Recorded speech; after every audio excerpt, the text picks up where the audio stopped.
नमस्कार मित्रांनो, मी शिशुपाल. तुमच्यासाठी नवीन माहिती आणि अत्यंत महत्त्वाची खुशखबरी आणलेली आहे.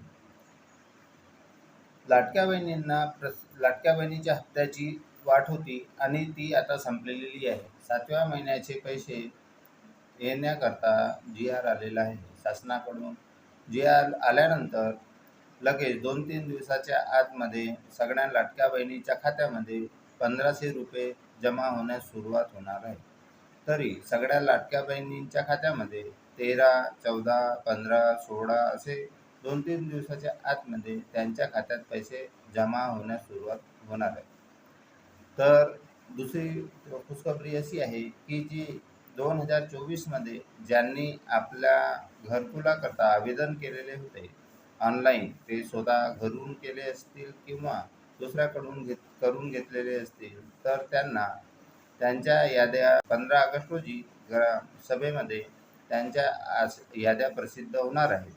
तर सगळ्यांनी 15 ऑगस्ट रोजी ग्रामपंचायत आमसभेमध्ये हजर राहून आपले नाव आहे किंवा नाही याची माहिती घेण्याकरता आमसभेमध्ये हजर राहून आपले नाव बघून घ्यावे. व ज्यांना घरकुल मिळालेली आहे आणि त्यांचे घरकुल पूर्ण होऊन त्यांना 35,000ची प्रतीक्षा असणारे जे लाभार्थी आहेत त्यांच्यासाठी शासनाने पैसे रिलीज केलेले आहे. काही दिवसामध्ये त्यांच्या खात्यामध्ये ₹35,000 जमा होणार आहे.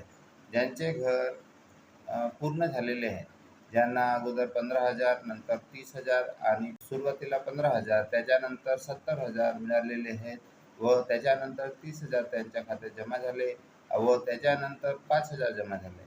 त्यांचे घरकुल कंप्लीट झालेले आहे व त्यांच्यासाठी घरकुलाला अतिरिक्त अनुदानमधून 50,000 शासनाने जे जाहीर केलेले होते, ती रक्कम 15,000 सोलर बसवण्याकरता आणि 35,000 त्यांच्या खात्यामध्ये घराला लागणारा खर्च याबाबत त्यांच्या खात्यात ₹35,000 जमा होणार आहे. ते पैसे आता ज्यांचे घरकुल कंप्लीट झालेले आहेत तर त्यांच्या खात्यामध्ये ₹35,000 जमा होण्यास काही दिवसाच्या नंतर सुरुवात होणार आहे. अशी लाडक्या बहिणीकरता आणि नवीन घरकुल आवेदन केलेले लाभार्थ्याकरता व ज्यांचे घर पूर्ण केले आहे त्यांच्याकरता अशी महत्त्वाची एक माहिती होती. लाडक्या बहिणींना 15 ऑगस्ट नंतर किंवा 14, 15, 16 या तारखेला आपले खाते चेक करून घ्या. त्यांच्या खात्यामध्ये 7व्या महिन्याचे लाडक्या बहिणीचा हप्ता जमा होण्यास सुरुवात होणार आहे. तसेच माझ्या चॅनलला सबस्क्राईब करून बेल आयकॉन क्लिक करून घ्यावे. आपल्याला समोर असेच नवीन माहिती आणि शासनाचे योजना आपल्यापर्यंत पोहोचण्याचा मी प्रयत्न करीत असतो. धन्यवाद.